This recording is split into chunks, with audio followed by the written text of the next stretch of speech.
BBC India बोल 9 अप्रैल दिन शनिवार। मैं हूं वात्सल्य राय। भारत के कई पड़ोसी देश मुश्किल में घिरे हैं। अफगानिस्तान लंबे वक्त से चुनौतियों के भंवर में फंसा है। श्रीलंका ऐतिहासिक आर्थिक संकट से जूझ रहा है। वहीं पाकिस्तान में गहराया हुआ है सियासी संकट। इस बीच बड़ा सवाल है कि पाकिस्तान और श्रीलंका संकट का भारत पर कितना असर हो सकता है। इंडिया बोल में रखिए अपनी राय। मुफ्त फोन कीजिए 1811-7000 और 1800-102-7001 पर। कार्यक्रम में शामिल होंगे रक्षा और कूटनीतिक मामलों के एक्सपर्ट कमर आगा। चर्चा के लिए थोड़ा इंतजार, पहले बीबीसी समाचार।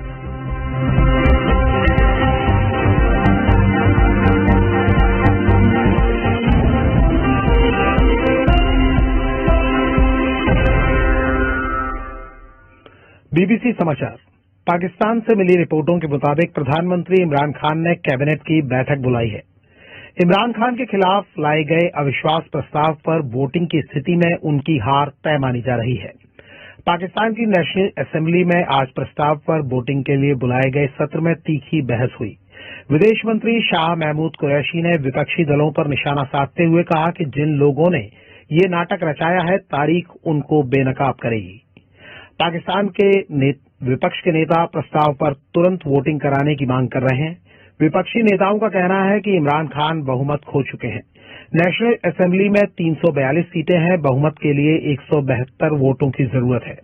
बीते रविवार को डिप्टी स्पीकर ने अविश्वास प्रस्ताव खारिज कर दिया था।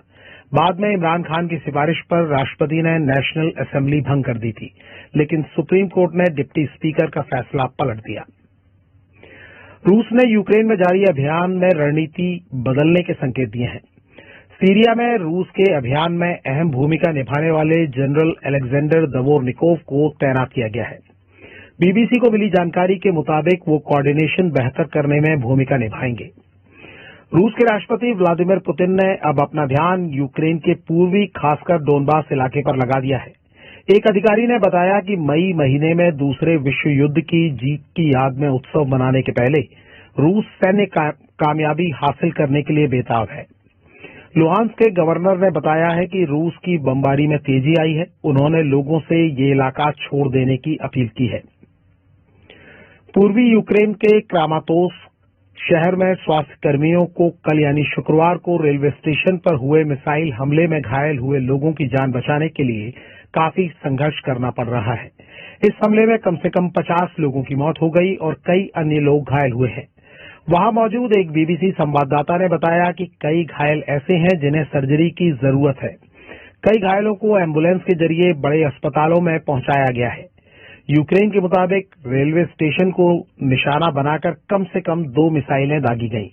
रूस ने इस हमले में अपना हाथ होने से इनकार किया है। रूस के निचले सदन से ब्रॉडकास्ट होने वाले ड्यूमा टीवी को यूट्यूब ने ब्लॉक कर दिया है। रूस की तरफ से अधिकारियों ने कहा है कि इसके जवाब में यूट्यूब को भी प्रतिबंधों का सामना करना पड़ सकता है। हांगकांग प्रशासन में नंबर 2 की स्थिति रखने वाले जॉन ली ने बताया है कि वो अगले चीफ एग्जीक्यूटिव के लिए होने वाले चुनाव में उम्मीदवार होंगे। ये माना जा रहा है कि उन्हें चीन का समर्थन हासिल है। इस बात से ये भी संकेत निकाले जा रहे हैं कि चीन इस पद पर सिक्योरिटी बैकग्राउंड रखने वाले व्यक्ति को बैठाना चाहता है। ली पुलिसकर्मी रह चुके हैं। 1500 लोगों की चुनाव कमेटी अगले महीने चीफ एग्जीक्यूटिव चुनेगी। ली ने क्या कहा वो आपको सुनाते हैं। This decision is made out of my loyalty to my country, my love for Hong Kong, and my sense of duty to Hong Kong people. ये फैसला देश के लिए मेरी निष्ठा, हांगकांग के लिए मेरे प्यार और हांगकांग के लोगों के लिए मेरे कर्तव्य की वजह से लिया गया है।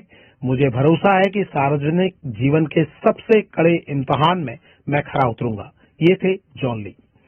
सऊदी अरब ने बताया है कि इस साल 10 लाख लोगों को हज में शामिल होने की अनुमति दी जाएगी। न्यूज एजेंसी एएफपी ने सऊदी अरब के हज मंत्रालय की ओर से जानकारी दी है कि इनमें देश और बाहर से आने वाले लोग शामिल रहेंगे।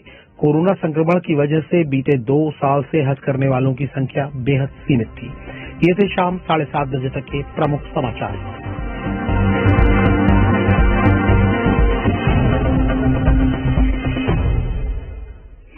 फेसबुक और यूट्यूब पर बीबीसी हिंदी का डिजिटल प्रसारण इंडिया बोल सुन रहे सभी श्रोताओं को वात्सल्य राय का नमस्कार। नेता बोले, अफसर बोले, पैसा बोला, बंदूक बोली, अभिनेता विलेन बोले, नहीं बोल सके तो बस आप। अब इंतजार खत्म, जुबान पर लगे ताले खोल। बीबीसी इंडिया बोल। भारत के पड़ोसी देश दिक्कतों से जूझ रहे हैं। अफगानिस्तान के बाद श्रीलंका और पाकिस्तान भी ऐतिहासिक संकट का सामना कर रहे हैं। दिक्कत सियासी मोर्चे पर भी है और आर्थिक भी है। अब सवाल है कि पाकिस्तान और श्रीलंका के संकट का क्या भारत पर कोई असर होगा, और होगा तो कितना होगा। इंडिया पोल में रखिए अपनी राय। हमारी टेलीफोन लाइनें खुल चुकी हैं। टोल फ्री नंबर एक बार फिर आपको बता देते हैं, 1811-7000 और 1800-102-7001। कार्यक्रम में हिस्सा ले रहे हैं रक्षा और कूटनीतिक मामलों के एक्सपर्ट कमर आगा साहब। स्वागत है सर आपका। स्वागत तमाम श्रोताओं का भी जो हमें सुन रहे हैं और कार्यक्रम में जुड़ रहे हैं। इंडिया बोल में श्रोताओं की आवाज शामिल करने के पहले आपको बता दें कि पाकिस्तान में आज सुप्रीम कोर्ट के आदेश पर अविश्वास प्रस्ताव पर वोटिंग होनी है। नेशनल असेंबली का सत्र बुलाया गया है। बीते रविवार यानी 3 अप्रैल को डिप्टी स्पीकर कासिम सूरी ने अविश्वास प्रस्ताव खारिज कर दिया था। इसके बाद इमरान खान की सिफारिश पर पाकिस्तान के राष्ट्रपति आरिफ अलवी ने नेशनल असेंबली भंग कर दी थी, लेकिन सुप्रीम कोर्ट ने डिप्टी स्पीकर के फैसले को पलट दिया। आज विपक्ष के नेता शहबाज शरीफ ने क्या कहा वो आपको सुना देते हैं। कि आज जो सुप्रीम कोर्ट का जो हुक्म है, जो ऑर्डर है, आप आज उसके ताबे आप हाउस की कार्रवाई चलाएंगे, इसलिए कि आज ये पार्लियामान एक नई तारीख रकम करने जा रहा है। आज ये पार्लियामान आईनी और कानूनी तरीके से एक सिलेक्टेड वजीर आजम को शिकस्त फाश देने जा रहा है। जनाब स्पीकर, ये थे शहबाज शरीफ। इमरान खान लगातार विदेशी हाथ की बात कर रहे हैं। वो बता रहे हैं कि विदेशी ताकतें उनकी सरकार को हटाना चाहती है। उनका आरोप है ये बार बार। उनके विदेश मंत्री शाह महमूद कुरैशी ने नेशनल असेंबली में बहस के दौरान किस तरह अमेरिका का जिक्र किया वो भी सुन लीजिए। मैं रिकॉर्ड पे लाना चाहता हूं, before we leave, the national security advisor of United States of America calls the national security advisor of Pakistan and says, do not go. मुझे बताइए शाह महमूद कुरैशी पाकिस्तान की राजधानी इस्लामाबाद से बीबीसी संवाददाता शुमाइला खान फोन के जरिए हमारे साथ जुड़ी हुई हैं। जी शुमाइला, स्वागत है आपका। क्या चल रहा है अभी, क्या स्थिति है, कब होनी है वोटिंग, क्या तस्वीर सामने आ रही है? बुनियादी तौर पर सुबह 10:30 बजे वोटिंग होनी थी और यही एजेंडे में शामिल था कि पहली दूसरी चीज शामिल थी एजेंडे में कि जो 3 अप्रैल का जो एजेंडा था वही फॉलो हो रहा है आज 9 अप्रैल को। सबकी नजर उससे थी, लेकिन हुआ ये कि आधे घंटे तक इजलास हुआ सभा में और उसमें जो स्पीकर हैं असद कैसर, उन्होंने कहा कि वोटिंग होगी लेकिन उससे पहले ग्लोबल कंस्पिरेसी की बात होगी। तो उसके बाद जो है वो आधे घंटे के अंदर अंदर दिक्कतों को सेटल डाउन हो रही है। उन्होंने जो है एग्जाम कर मुझे लगता है कि शुमाइला खान से हमारा संपर्क कट गया है। दोबारा कोशिश करेंगे कि उनके पास जाए, लेकिन आज का जो उन्होंने तस्वीर है वो बात की, अभी तक नो कॉन्फिडेंस पर वोटिंग नहीं हुई है। जो अविश्वास प्रस्ताव लाया गया है इमरान खान के खिलाफ उस पर वोटिंग नहीं हुई है। तस्वीर लगभग साफ है। ये बताया जा रहा है कि बहुमत खो चुके हैं इमरान खान। सियासी संकट श्रीलंका में भी है। इसकी शुरुआत आर्थिक दिक्कतों से हुई। श्रीलंका का विदेशी मुद्रा भंडार लगभग खत्म हो गया है। वहां न पेट्रोल है, न डीजल है, न जरूरत का दूसरा सामान है, बिजली नहीं है, अखबार नहीं छप पा रहे हैं, वहां कागज नहीं होने से परीक्षाएं भी रद्द हो गई हैं। पूरा मंत्रिमंडल इस्तीफा दे चुका है, लेकिन लोगों का गुस्सा है कि वो थम नहीं रहा। वो राष्ट्रपति गोटाबाया राजपक्षे और उनके भाई जो प्रधानमंत्री है महिंदा राजपक्षे, उनके इस्तीफे की मांग कर रहे हैं। भारत लगातार श्रीलंका को मदद मुहैया करा रहा है। इसके लिए श्रीलंका के नेता, चाहे वो पक्ष के हों विपक्ष के हों, भारत की तारीफ भी कर रहे हैं।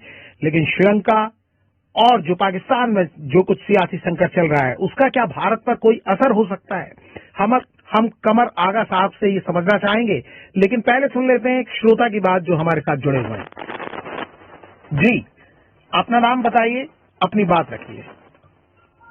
हेलो जी नमस्कार। जी सर नमस्कार जी सर, जी सर, मैं गोल्डू बोल रहा हूँ दिल्ली से। जी जी बताइए गोल्डू जी। सर मैं यही कहना चाहूंगा कि सर श्रीलंका में जो भी श्रीलंका हुआ है जी तो सर इसमें भारत को बहुत ज्यादा असर पड़ा, क्योंकि श्रीलंका से बहुत ज्यादा तमिल नागरिक आएंगे भारत में, और फिर भारत में उतना वहाँ भारत के श्रीलंका के लोगों का अर्थव्यवस्था यहाँ पर और ज्यादा खराब हो जाए।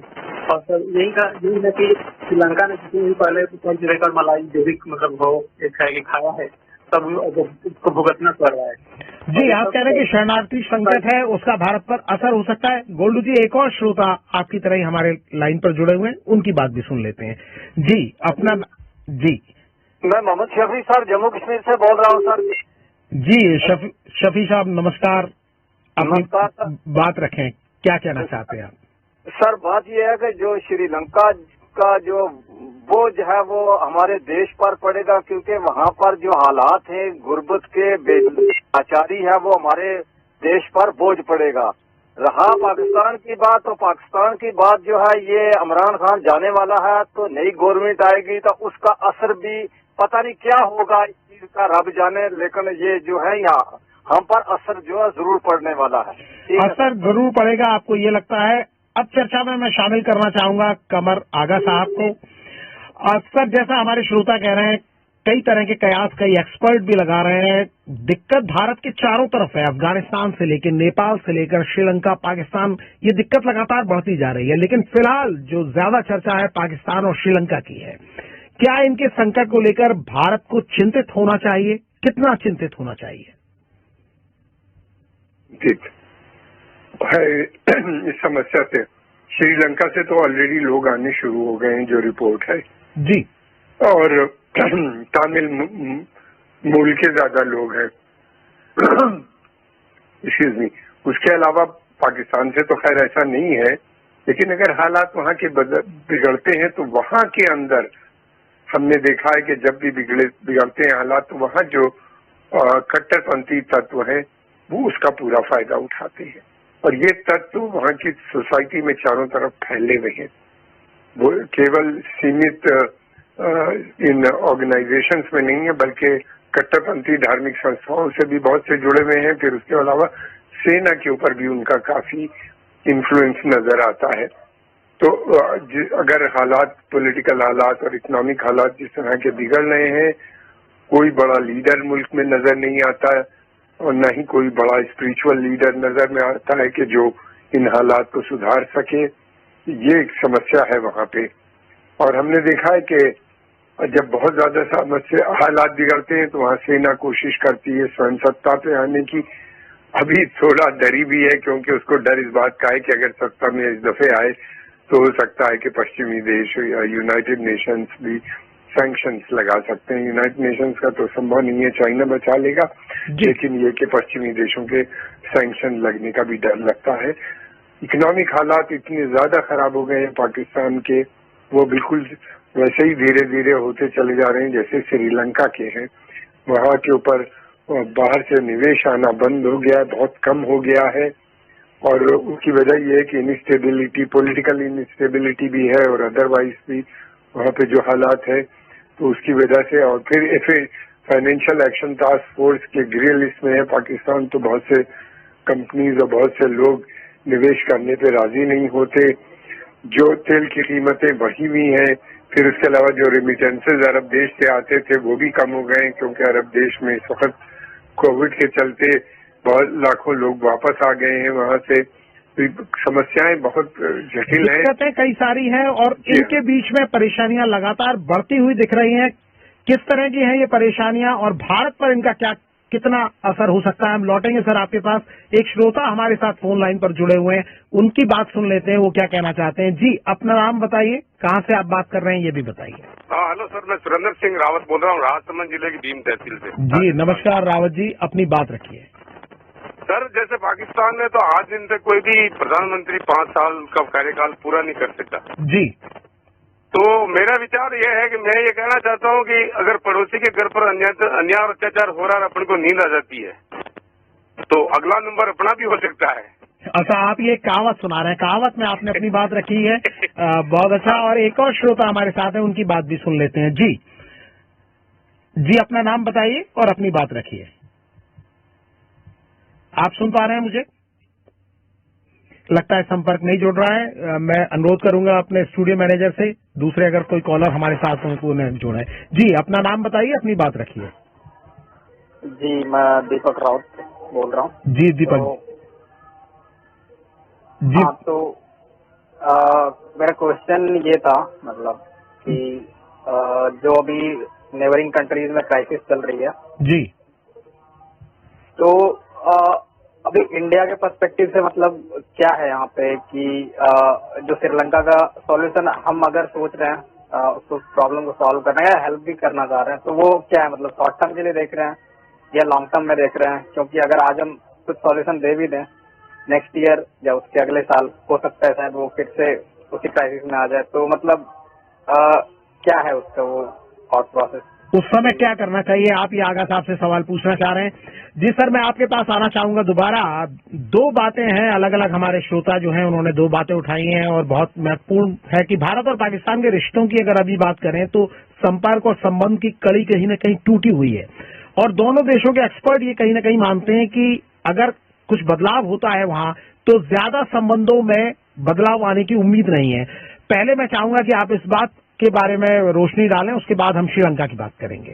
देखिए, अगर वहां पे डेमोक्रेटिक तरीके से कोई गवर्नमेंट आ जाती है जी, तो उसकी पहली कोशिश ये होगी कि भारत से संबंध बनाए, क्योंकि पाकिस्तान का जो प्राइमरी इंटरेस्ट है इस समय वो अफगानिस्तान है और हमने देखा है कि जब वो अफगानिस्तान में वो कोई बड़ा रोल प्ले करता है तो वो चाहता है कि इधर का बॉर्डर शांत रहे, भारत से संबंध अच्छे रहे, तो संभवतः उनकी कोशिश होगी कि बातचीत का दौर शुरू हो। जी, भारत बातचीत करने के लिए पूरी तरीके से तैयार है, मगर उसकी शर्त ये है कि वो चाहता है कि दहशत यानी आतंक और बातचीत साथ साथ नहीं चलेगी। अगर पाकिस्तान इंटरेस्टेड है, सीरियस है भारत से अच्छे संबंध बनाने में, तो उसको आतंक पे लगाम लगानी पड़ेगी।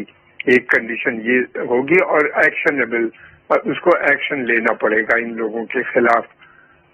हालांकि अभी उन्हीं ने एक्शन ले लिया है, क्या कहते हैं, कोर्ट ने वहाँ के जो बहुत बड़े आतंकवादी जिनको कि यूनाइटेड नेशन में भी हाफिज सईद साहब जो के हाफिज सईद जो के लश्कर-ए-तैयबा के भी फाउंडर और सरपरस्त रहे हैं, फिर उसके अलावा दूसरी ऑर्गेनाइजेशन उनके बहुत से वो हैं सेमिनरीज हैं जिसमें बहुत बड़ी संख्या में लड़के पढ़ते हैं, लाइब्रेरीज हैं और बहुत से चैरिटी के भी काम करते हैं। वो उनको 31 साल की सजा दे दी गई है। हालांकि और भी लोग हैं जो भारत चाहेगा कि उनको भी सजाएं मिले और बाद में उनको भारत में के हैंड ओवर किया जाए। तो इस तरह की संकेत तो जरूर है, लेकिन ये कि अगर डेमोक्रेटिक प्रोसेस होगा या पूरी तरीके से आर्मी आ जाती है, तब भी हमने देखा है कि आर्मी जब कोई बड़ा डिसीजन लेना होता है तो आर्मी स्वयं सत्ता हासिल कर लेती है, जैसे परवेज मुशर्रफ ने किया था जब नवाज शरीफ साहब भारत से बातचीत करने पे राजी हो गए और लाहौर डिक्लेरेशन साइन हो गया तो उन्हीं ने नवाज शरीफ को हटाया, खुद सत्ता में आए, कारगिल किया और फिर उसके बाद भारत से बातचीत का दौर शुरू किया। तो दोनों उसमें संभवता है कि बातचीत का दौर मेरे हिसाब से शायद यानी कुछ बदलाव हो तो आपको लगता है कि बातचीत हो सकती है। श्रीलंका की बात भी हमारे एक श्रोता ने की, दीपक ने, और उन्होंने कहा भारत मदद तो आज कर रहा है लेकिन भारत की चिंताएं होंगी। वो समझना चाह रहे थे आपसे कि अगर आगे लॉन्ग टर्म को ध्यान में रख के भारत कदम बढ़ा रहा है या ये फौरी मदद की बात है, आप इसे किस तरह देख रहे हैं?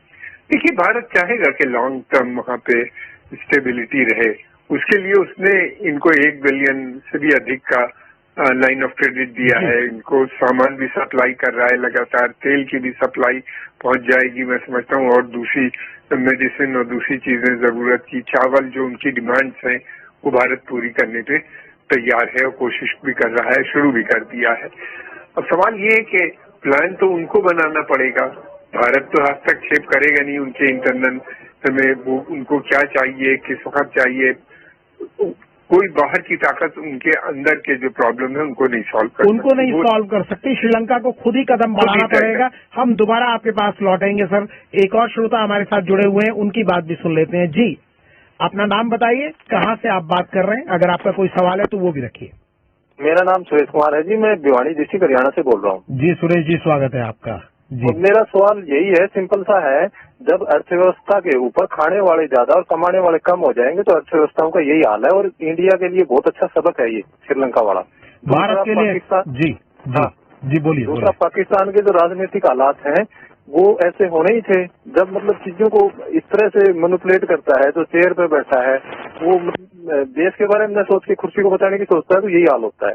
तो मैं तो ये मानता हूँ कि इंडिया पे बहुत अच्छा प्रभाव पड़ेगा, इनसे अच्छा सबक मिलेगा और यहाँ के लोग नेतागिरी कम और अर्थव्यवस्था को मजबूत करने के लिए प्रोडक्टिव ज्यादा होंगे। भारत इससे सबक सीखेगा, आपको ये लगता है? एक और श्रोता हमारे साथ हैं, उनकी बात भी सुन लेते हैं। जी, अपना नाम बताइए, अपनी बात रखिए।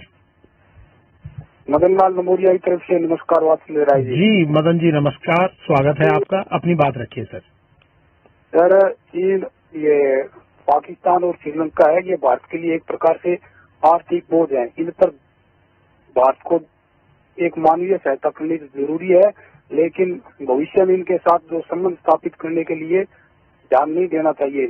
रूस, अमेरिका और चीन है, इनकी तरफ मजबूत संबंध बना के और भारत को आगे बढ़ना होगा, यही मेरी राय है। तो अच्छा, पड़ोसियों को आप कह रहे हैं ज्यादा ध्यान न दें, दूर नजर रखें, ऐसा कितना संभव है? हम अभी पूछेंगे कमरागा साहब से। एक और श्रोता हमारे साथ है, उनकी बात भी सुन लेते हैं। जी, लगता है इनकी लाइन में कुछ दिक्कत है। जी, अपना नाम बताइए, कहाँ से आप बात कर रहे हैं? श्रीलंका और भारत के संबंध में, पाकिस्तान के संबंध में। हेलो जी, अपना नाम बताइए, आप कहाँ से बात कर रहे हैं ये भी बताइए सर। हाँ सर, मेरा नमस्कार। हम त्रिवेणी का सुपौल से मनोज कुमार मेहता बोल रहे हैं, बिहार से। जी मनोज जी, अपनी बात रखिए। सर, भारत में लोकतंत्र का जड़ जो है बहुत मजबूत है। पाकिस्तान में जो घट रहा है घटना, उससे शायद हमारे देश को कुछ ज्यादा फर्क नहीं पड़ेगा। और सवाल श्रीलंका का जहाँ तक है, श्रीलंका में महंगाई चरम पर है और देश दिवालिया हो गया है, तो वो एक छोटा सा देश है और कोविड का असर वहाँ पर ज्यादा पड़ा है और पर्यटन बंद हो गया, इसलिए भी थोड़ा उस देश पर असर पड़ा है। हमारे समझ से, मैं जहाँ तक समझता हूँ कि भारत को इससे कोई असर नहीं होगा। भारत पर कोई असर नहीं होगा। कमरागा साहब, हमारे जो लिसनर्स हैं, आप देख रहे हैं कि सब लोग अपनी तैयारी करके आए हैं अपने स्तर से और अपनी बातें अपने अंदाज में वो पेश कर रहे हैं। एक बात समझना चाहेंगे सभी लोग कि चाहे बात पाकिस्तान की जाए, श्रीलंका की जाए या अफगानिस्तान और नेपाल को भी मैं इसमें शामिल कर लेता हूं, तो जब भी यहाँ कुछ संकट की बात आती है, भारत से मदद की बात आती है, तो चीन का नाम भी आता है और कई बार भारत और चीन के हितों में टकराव की बात भी आती है और ये भी कोशिश होती है कि चीन भारत को पड़ोसियों के जरिए घेरने की कोशिश में है, तो भारत उसका किस तरह काउंटर कर रहा है।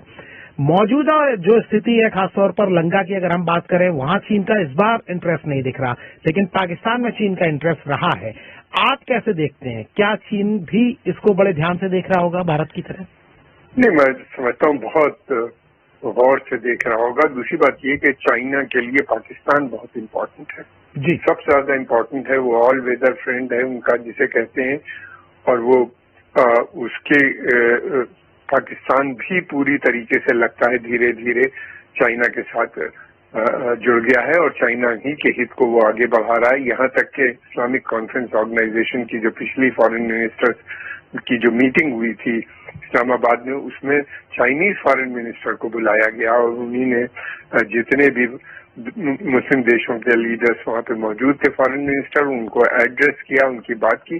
तो चाइना खुल के इस समय, पाकिस्तान खुल के इस समय चाइनीज नेशनल इंटरेस्ट को न केवल उस क्षेत्र में बल्कि इस्लामिक वर्ल्ड में प्रमोट कर रहा है। और चाइना फिर दूसरी तरफ ये है कि इमरान खान भी खुल के चाइना की हिमायत कर रहे हैं, चाइना की बात कर रहे हैं, तो ऐसा लगता है कि चाइना, पाकिस्तान पूरी तरीके से चाइना के साथ जुड़ा हुआ नजर आता है। उसको अब लगता है कि जो पश्चिमी देश हैं उससे कोई बहुत ज्यादा उसको फायदा नहीं होने वाला है आने वाले समय में। हालांकि वो कोशिश में है कि किसी सूरत से वो FATF की ग्रिल इससे बाहर आ जाए और कुछ मान्यता तालिबान को की सरकार को अफगानिस्तान से मिल जाए, तो वो शायद एक सबसे बड़ी बात ये है, देखना ये होगा कि पाकिस्तान में कितनी स्थिरता बनी है, तभी कुछ आगे बढ़ पाएगा। इसलिए हालात जब बिगड़ते हैं तो आतंकवादी कट्टरपंथी ताकतें ही उसका ज्यादा फायदा उठा लेती हैं। पाकिस्तान की सेना में भी विभाजन नजर आता है, तो हालात वहाँ के बहुत संगीन हो गए हैं। बहुत जटिल हालात हैं, क्या समाधान निकलेगा? जी मैं अभी लौटता हूं आपके पास। सोशल मीडिया पर हमने कार्यक्रम की जानकारी दी तो कई कमेंट मिले, कुछ को मैं पढ़ रहा हूं। रूपेश तिवारी लिखते हैं कि हालात ज्यादा बिगड़े तो भारत के लिए शरणार्थी संकट की स्थिति हो सकती है। सुनील पाराशर की राय है भारत सतर्क था, अब और अधिक सतर्क हो गया। रिजवान अहमद लिखते हैं कि दोनों पड़ोसी देश का संकट हमारे ऊपर भी आ सकता है। कमलेश मीणा की सलाह है कि समझ जाओ। सभी के पास इस मामले में कहने के लिए कुछ न कुछ है। एक और श्रोता हमारे साथ जुड़े हुए हैं, उनकी बात भी सुन लेते हैं। जी हेलो जी नमस्कार। नमस्कार सर, बीबीसी इंडिया पूरे परिवार को। जी अपना नाम बताइए, कहाँ से आप बात कर रहे हैं ये भी बताइए। करतार सिंह चौहान बोल रहा हूँ सर। जी चौहान साहब बताइए, अपनी बात रखिए। मैं राजगढ़ जिले से हूँ सर, मध्य प्रदेश के राजगढ़ जिले जीरापुर तहसील से। जी चौहान साहब क्या कहेंगे आप इस मुद्दे पर? सर मैं ये कहना चाहता हूँ सर, जैसे अपने राजनीतिक जो पार्टियां होती है अपना वर्चस्व दिखाने के लिए सर जो चुनाव के टाइम पे जो मुद्दे रखती है जिसमें बहुत सारा फ्री का होता है, ये फ्री देंगे वो देंगे, तो हो सकता है सर इससे आर्थिक अर्थव्यवस्था डामाडोल नहीं होती है सर। ये पूछना चाहता हूँ सर हमारे एक्सपर्ट से। जी एक और श्रोता हमारे साथ है, उनकी बात भी सुन लेते हैं। जी अपना नाम बताइए, अपनी बात रखिए। जी कुलदीप सिंह जाखड़, गांव टटाला, हरियाणा से बोल रहा हूँ सर। जी कुलदीप जी। सर जब पड़ोसी कोई अस्थिर होता है तो कुदरती बात है कि भारत के अंदर इसका प्रभाव पड़ता है। जैसे श्रीलंका में देखने में आया कि टूरिज्म पर उनकी आर्थिक व्यवस्था निर्भर थी तो कोरोना के कारण वो ढह गई। जी तो भारत के लिए मुश्किल ही है ये कि एक भी आने वाले समय के अंदर शरणार्थी समस्या बढ़ेगी। जहां तक पाकिस्तान का सवाल है तो वहां पर राजनीतिक हालात ऐसे है कि सेना का रास्ता आ सकता है और भारत पाकिस्तान के अंदर 50 साल से ज्यादा सेना का ही राज रहा है। जब जब सेना आई है तो उग्रवाद का समस्या और कश्मीर का समस्या जो ये वो उठाते हैं और भारत को अस्थिर करने की कोशिश करते हैं। धन्यवाद। यानी दिक्कत है।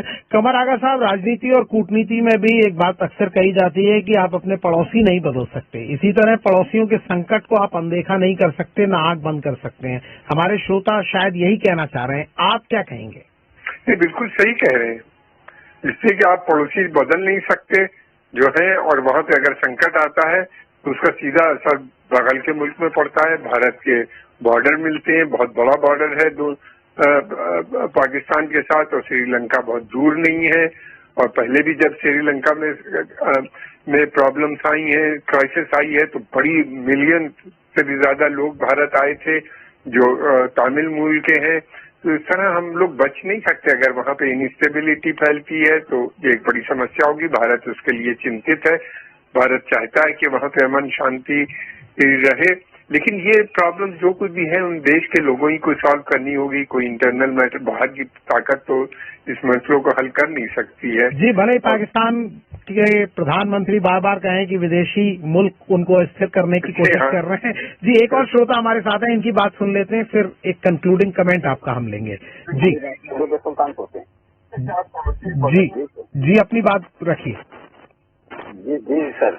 जी पाकिस्तान में अफ्रीका और श्रीलंका में आर्थिक संकट और मालदीव में भारत की विरोधी अभियान, जी अफगानिस्तान में तालिबान और चीन का बढ़ता प्रभाव, ये सब एक दीर्घकालिक खतरा है। खतरा आपको नजर आता है? आगा साहब मैं बस आपसे 30 सेकंड में जानना चाहूंगा कि स्थिति इन देशों के लिए भी दिक्कत तलब है, भारत को कितना सावधान रहने की जरूरत है? देखिए भारत बहुत सतर्क रहने की जरूरत है। एक तरफ चाइना जहां से लगातार इनकर्शन हो रहे हैं, घुसपैठ हो रही है, दूसरी तरफ पाकिस्तान जहां से इस्लामिक मिलिटेंट भारत में आते रहते हैं, वहां जाके ट्रेनिंग लेते हैं, फिर वापस आते हैं, और फिर उसके अलावा श्रीलंका के जो हालात जिसके बारे में हम लोग को सोचा नहीं था कि इतने बिगड़ जाएंगे, वहां के ऊपर ये है। फिर अफगानिस्तान में तालिबान की हुकूमत, और फिर तालिबान का असली चेहरा, वायदे तो तालिबान ने बहुत कुछ किए थे लेकिन अब धीरे धीरे उनका असली चेहरा नजर आ रहा है। और हमने ये भी देखा है कि ये जो कट्टरपंथी ताकतें होती हैं एक्सट्रीमिस्ट, ये बीच में नहीं रुकती, ये कुछ भी हाँ, ये अल्टीमेटली इनके अंदर। हमारे पास सर आज इतना ही है। चर्चा में हिस्सा लेने के लिए कमर आगा साहब आपका बहुत शुक्रिया, सभी श्रोताओं का भी आभार। स्टूडियो का संचालन किया राजेश चौहान ने। अगले सप्ताह फिर इंडिया बोल में मुलाकात होगी, कल दिन भर में मुलाकात होगी। वात्सल्य राय को दीजिए अनुमति। नमस्कार।